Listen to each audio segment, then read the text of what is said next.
বন্ধুরা আসসালামু আলাইকুম। আজকে আমরা যে ক্লাসটা করাবো ওইটাকে আমরা সাধারণ ড্রাইভারদের ভাষা বলে এটাকে এস পার্কিং।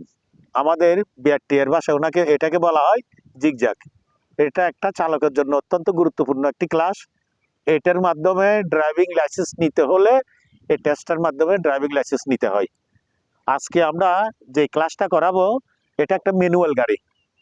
ম্যানুয়াল গাড়ি দিয়ে এই জিগজ্যাগটা করাবো। এই জিগজ্যাগটা করলে লাভ হয় কি, সর্বপ্রথম নিজেকে একজন দক্ষ চালক পরিচয় দিতে পারে। এই জিগজ্যাগের মূল উদ্দেশ্য হচ্ছে যে এদিকে আসো আর এদিকে আসো, সবাই এদিকে আসো। এই জিগজ্যাগের মূল উদ্দেশ্য কি? এটা কবে আগে বিভক্ত বলো তো? কবে আগে? তিন ভাগে বিভক্ত। আমরা যদি মনে করি যে এখান থেকে গাড়ি টান দিয়ে ওই মাথা চলে যাব, আবার ওইখান থেকে গাড়ি রিভার্স দিয়ে এই মাথা চলে আসবো, কখনো হবে না, কখনো করা যাবে না। আমি এখান থেকে ঢাকা যাব মিরপুরে, যদি চিন্তা করি আমি মিরপুর চলে যাব, তাহলে আমি কোন রাস্তার উপর দিয়ে যাব? আমাকে সর্বপ্রথম সীতাকুণ্ড বাজার উপর দিয়ে যাইতে হবে। সীতাকুণ্ড চিন্তা করতে হবে সীতাকুণ্ড বাজারটা কিভাবে পার হবো। ঠিক এই জায়গাতেও যখন আমরা এখান থেকে তিনটা স্টেপ যাব, এটাকে আমরা দুইটা ভাষা বলি। একটা বলি পার্কিং ওয়ান, আরেকটা বলি ড্রাইভ ওয়ান, আরেকটা বলি পার্কিং টু, ড্রাইভ টু। আসো সবাই আসো। তাহলে যদি আমরা পার্কিং ওয়ান মনে করি, পার্কিং শব্দ কি? পার্কিং শব্দ কি জানা আছে? পার্কিং শব্দ কি বলো? পার্কিং শব্দ শব্দ হচ্ছে দাঁড়ানো, গাড়ি এখানে থাকবে। পার্কিং শব্দ গাড়ি এখানে থাকবে, এটাকে বলা হয় পার্কিং। আর ড্রাইভ কি বলে? যেটা চলে যায় এটাকে ড্রাইভিং বলে। আর যেখানে থামে ওইটাকে কি বলে? পার্কিং। তাহলে আমি যদি এটাকে পার্কিং মনে করি, পার্কিং ওয়ান মনে করি, এটাকে আমি আগে থামতে হবে কি এই জায়গাতে যত, এরপর আরো দুইটা স্টেপ আছে, পার্কিং আছে। তাহলে আমার এই পার্কিংটা হচ্ছে কি, এইটা পার্কিং ওয়ান। এখানে যত থামবো আমি চিন্তা করবো পার্কিং টু তে যাইতে হবে। পার্কিং টু যত আমার হাতের বাম পাশে, তাহলে আমাকে কি করতে হবে? আর এইদিকে আসো, দেখো আমাকে কি করতে হবে? আমার ডান দিকে গেসে যাইতে হবে, কারণ আমার পার্কিং টু হচ্ছে যে আমার বাম দিকে, পার্কিং টু আমার বাম দিকে। তাহলে আমি গেসে এই লাল ফ্ল্যাগটাকে ফলো করে, আমি একটু গেসে যাব। এটাকে আমারটা না তোমারটা কি করতে হবে? তাহলে আমি আসতে হবে কোথায়? এখন কোথায় আসলাম? পার্কিং টু তে। পার্কিং টু তে এসে দাঁড়াই গেলাম। তাহলে একটা স্টেপ পার হইলাম, দুইটা স্টেপ পার হইলাম, তাহলে আছে কয়টা? আর একটা কি? Parking three. এখন পার্কিং থ্রি আমার হাতের ডান পাশে না বাম পাশে? ডান পাশে। তাহলে আমরা কি করব? বাম পাশে চেপে যাব। এবার ওই টাইমে ফলো করছিলাম ওই লাল ফ্ল্যাগটাকে, এবার ফলো করবো এই লাল ফ্ল্যাগটাকে। এই লাল ফ্ল্যাগটাকে ফলো করে আমি কোথায় চলে আসলাম? পার্কিং টু তে। এখন পার্কিং রিভার্সের পালা। এখন পার্কিং রিভার্সে আসলাম। পার্কিং রিভার্সে আইসা আমি সোজা এই গাড়িটা নিয়ে এই পিছনের চাকা এই পর্যন্ত নিয়ে আসবো। কোন পর্যন্ত? এই পর্যন্ত। এই পর্যন্ত নিয়ে আসার পরে আমার কি হলো? তিনটা স্টেপ শেষ। একই সাথে ড্রাইভও শেষ, একই সাথে পার্কিংও শেষ।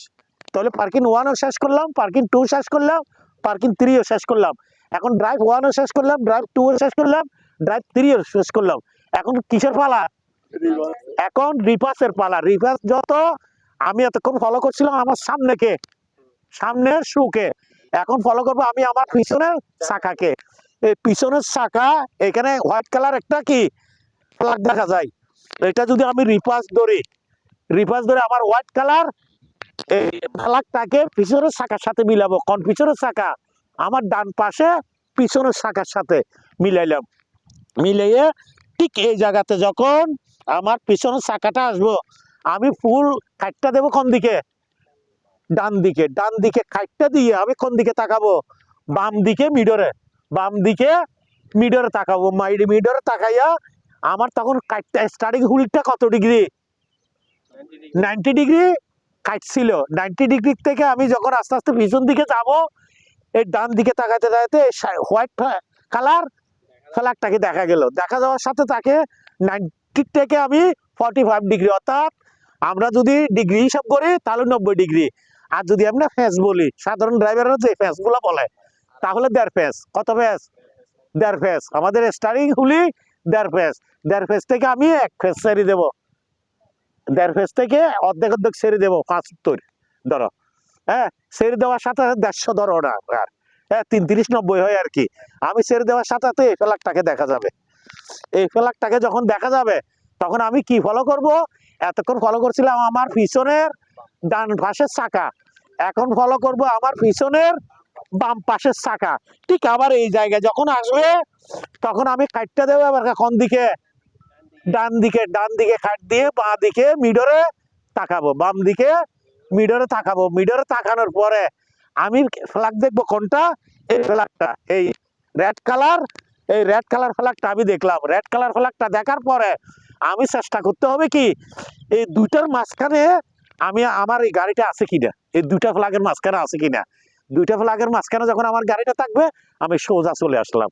তাহলে আমার জন্য কি এখন বুঝে গেলাম এই জিগজ্যাগটা আমরা কিভাবে যাব এবং বা কিভাবে আসবো, মনে থাকবে তো?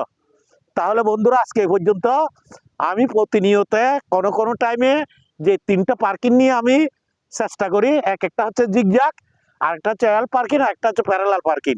আজকে গত সপ্তাহে আমি আমার ছাত্রদেরকে অটো দিয়ে ক্লাস করাছিলাম, আজকে আমি ম্যানুয়াল গাড়ি দিয়ে ক্লাস করাবো। জিগজ্যাগের পাশাপাশি আমরা আজকে যে পার্কিংকে আমরা 90 ডিগ্রি অথবা প্যারালাল পার্কিং বলি, আজকে এই পার্কিংটা আপনারা দেখবেন, আমি আপনাদেরকে আবার ভিডিও চিত্রভাবে দেখাবো। আজকে এই পর্যন্ত, আল্লাহ হাফেজ, দেখা হবো নদীর আরেকটা ভিডিওতে।